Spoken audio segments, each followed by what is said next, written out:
Hi, welcome to Barb's Kitchen Center. My name is Celeste and this is our test kitchen. Today, now that we're past Christmas, past New Year's, starting to think a little bit about Easter, we're going to make hot cross buns. Here at the store we have a hot cross bun mix that makes it super easy, but if you're not near us and you can't get into the store, I also have a list of ingredients to make your own hot cross buns from stuff you probably already have in your cupboard. So I will read it really quick for you and then Tony will, transcribe it or post the ingredients below this video. So you need 2 teaspoons of sugar, a half a cup of lukewarm water, 2 packages of dry yeast, 2 cups of hot water, half a cup of shortening, 2/3 of a cup of sugar, 3 teaspoons of salt, 4 beaten eggs, 10 cups of flour, 6 teaspoons of cinnamon. Try to make sure it's fresh so you get that nice cinnamony taste in your bread. A half a teaspoon of ground cloves, 1 cup of currants, a half a cup of mixed candied peel, 1 cup of icing sugar, and 3 teaspoons of water, and that would be to make the cross on the buns at the end. And then you would just follow the same directions you would for making bread. So you'd start with your yeast and your water and your sugar, then you add your dry ingredients, make sure, well, we'll get to the rest of that when we're making it using the mix, which is just so much simpler. So like I said, we have mix and I'm just looking around for my candy. Here we go. I just have a regular glazed mix. You can sometimes get the papaya mix. Either one is fine, whatever makes you happy when you're making your dough. So to make a dozen buns, and that's really all I want. The recipe I read to you is for a much bigger batch. 10 cups of flour, I'm guessing that's probably close to between 3 and 4 dozen buns. So we need 3 cups of mix. I'm just sort of eyeballing it because it's mostly flour, of course, and well, normally if you're measuring, you should pour into your measuring cup as opposed to packing your ingredients into the measuring cup. With this, if I find the dough is too dry or too sticky, I can add a little more mix or I can add a little more water. So I will be a little less careful than I would be if I were making a cake or a pastry, because like I said, I can adjust the water I put in. So sure, I get a generous amount of that in there. There we go. And I'm just going to put a wee bit more in because when I made some earlier this morning, they did turn out just a wee bit sticky, which makes them hard to form into buns. So we have in our mix, I am going to add my, do you believe it's 3/4? Yes, it is 3/4 of a cup of mixed fruit.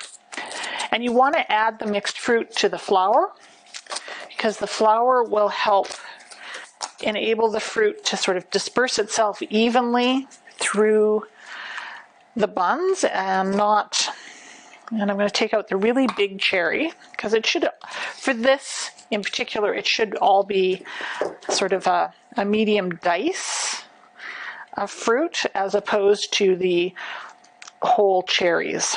So, and again, because, I'm lazy and don't want to do a whole lot of dishes after this,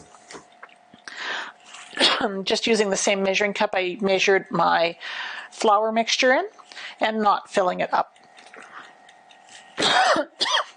Excuse me. So I'll throw that in there.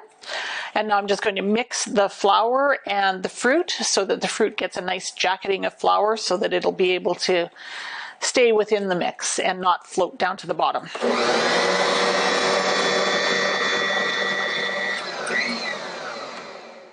There we go. Now all the fruit kind of looks all floury and now on the floor. So I will see if I can fish out another piece. There we go. And I didn't grab my yeast, so just put it in here. There it is. We need 1 tablespoon of yeast, because again, this is only going to be a dozen, so I don't need tons and tons of yeast. And this is an instant yeast, so it does not require proofing or extra sugar for this. There will be enough sugar in the premix. Mix that in a little bit. And I have 1 cup of warm water, so this water will be no more than 110 degrees. Any hotter than that and you risk killing the yeast. So I will pour that in.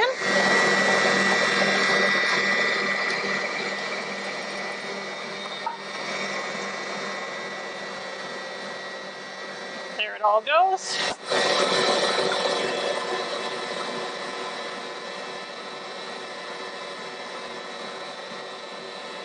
And you just let it mix until it forms a solid dough. And your bowl should pretty much be clean. Again, if you don't find it coming together, you can add a little more water. If it's coming together too much and looks super dry, you can adjust your moisture level. So I'm going to let it mix for 2 or 3 minutes just to develop the gluten so I get a nice strong bun. Okay, our dough is mixed for a couple of minutes. I'm going to leave it in the bowl to rise, but it's a little bit sticky. Like it's leaving a little bit on my hand, but it's not. I'm not looking like I'm a burn victim and my skin is falling off. So I will leave it in here. It will rise for about 30 minutes. Put the cap on to keep all the warmth in there. The warmer your kitchen is, the better anything yeasty will rise. Again, not over 110 degrees, but hopefully your kitchen is not that hot. And I will set the timer for 15 minutes. Or actually, I'll set it for 30 minutes for this. I set it for 15 minutes to check the buns. All right, we'll come back in 30 minutes and we'll see how it looks. All right, we've let our dough raise for about 30 minutes and it's more than doubled in size. So we will take it out and make buns. So I want to make as many buns as you can. So you want to get as much dough as you can off the hooks. And as you are well aware, dough is very, very sticky. So not only do I vegeline my pan so that I can pop my buns out when they're ready to come out, I also vegeline my hands. And that way I can deal with the dough without it constantly sticking to my hands. So to form a bun, I just take more than I need, pinch it between my thumb and pointer finger, and into the pan it goes. This should make about a dozen buns. If you want to be incredibly precise, you can break out a scale and you can scale all your buns and then they will tend to be a little more even. Somehow, when I do that, I still manage to get some that are a little bigger than others, but this is the alchemy of making bread.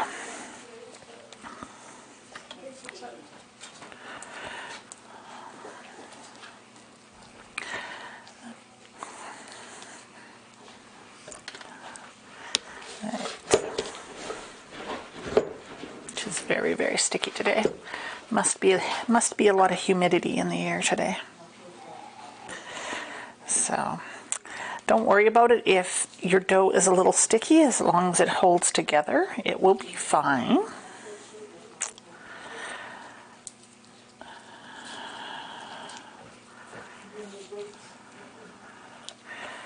And I'm going to make a dozen. Look at that.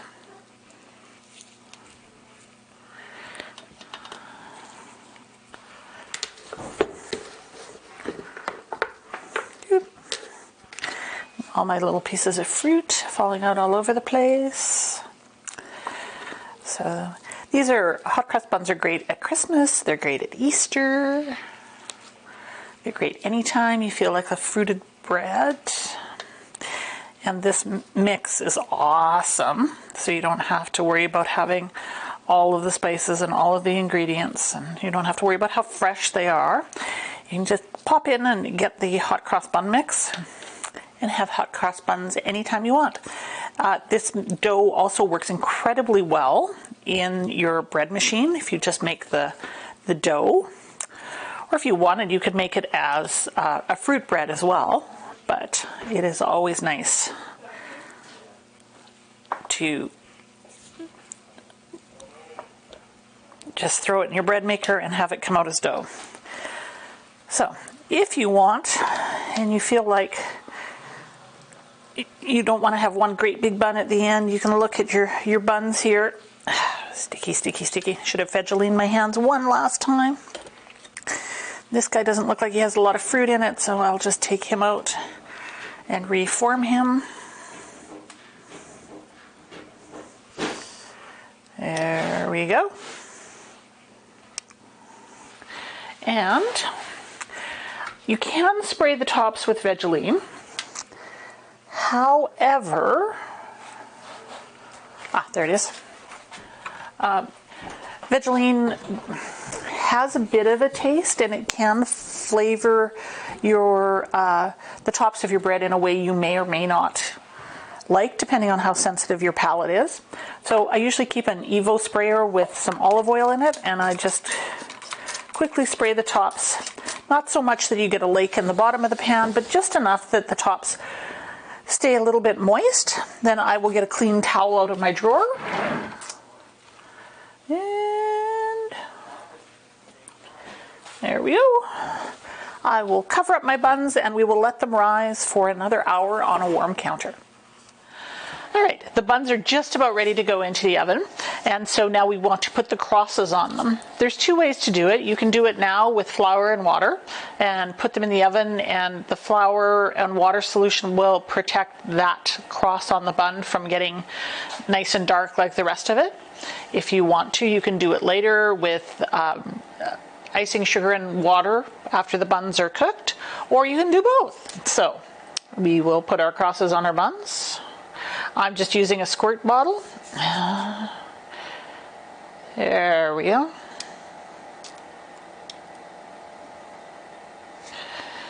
And I suppose if you used a piping bag, it would be a little bit easier, because this,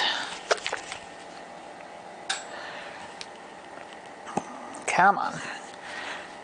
I didn't grab a nice squeezy bottle, so, oh, there we go. This is always the problem with flour and water. That's when you put flour and water together, you get glue. So, there we go.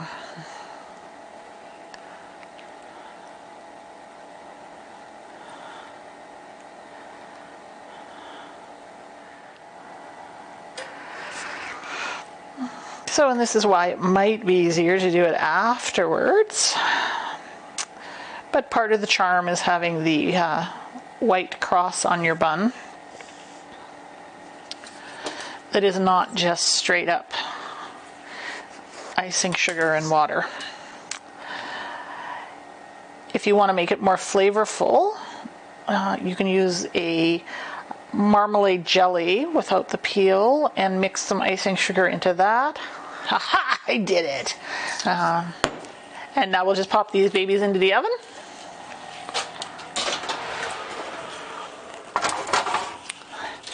So it's a 350 degree oven.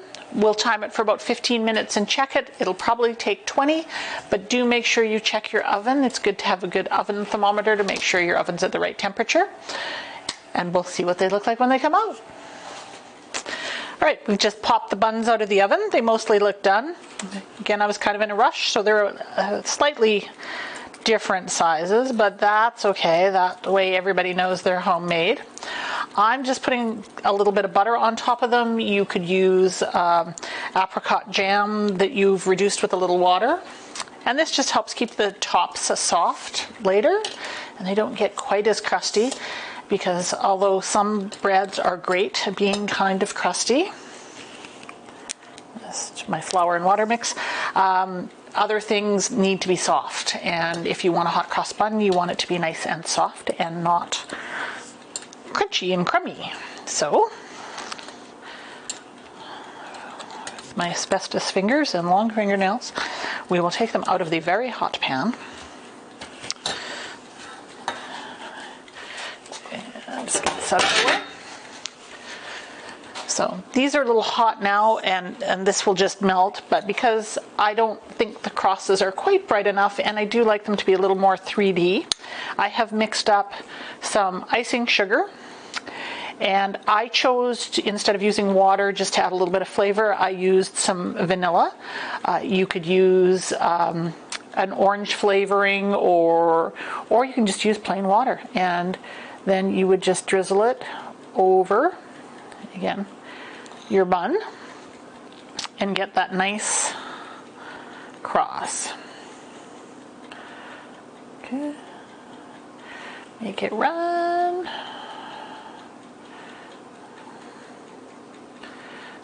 Everybody's going to be so happy with me when they have to clean the icing sugar off the counter, but I'll make sure they get well fed with buns. So again, if I let them cool down a little bit, the icing will stick better. Right now it's kind of runny, but I wanted to make sure you got to see some other options.